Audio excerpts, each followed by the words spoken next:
Hello అండి. ఈరోజు నేను మా ఎక్వేరియం చూపిస్తాను. చూడండి, ఇగోనండి చేప పిల్లలు ఎంత అందంగా ఆడుకుంటున్నాయో. వీటిని చూస్తేనండి మనం కూడా ఒక చేప పిల్ల అయ్యి అందులో దూకేస్తే బాగుండు అనిపిస్తుంది. ఈత కొట్టుకుంటా అంత అందంగా ఆడుకుంటున్నాయి.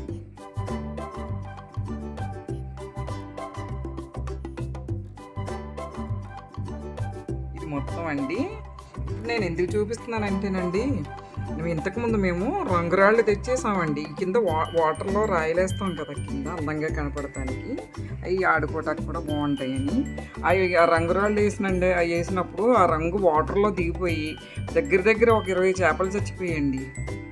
చచ్చిపోతే మేము ఇంకేం చేసామంటే తీసి పాడేసి ఊరికే అలా వదిలేసాము. అయితే మొన్న బీచ్కి వెళ్ళాము.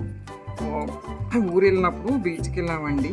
భీమిలి బీచ్కి వెళ్ళినప్పుడు అక్కడ మొత్తం ఈ నత్తగులలో ఇగోనండి తెల్లరాళ్ళు, తర్వాత నల్లరాళ్ళు, గవ్వలు కూడా ఉన్నాయి. ఇందులో గవ్వలు ఇవన్నీ ఏరుకొచ్చి శుభ్రంగా క్లీన్ చేసండి అప్పుడు ఇందులో వేసామన్నమాట. చూసారా ఎంత అందంగా ఉన్నాయో.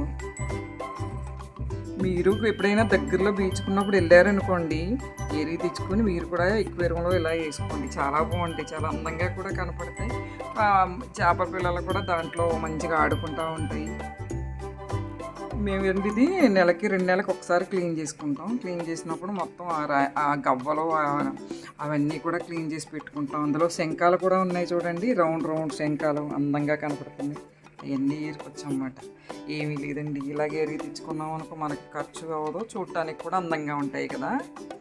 అది చూడండి, ఆ పైన మేము కృష్ణుడు కూడా పెట్టుకున్నాం. ఎంత అందంగా కనపడుతున్నారు.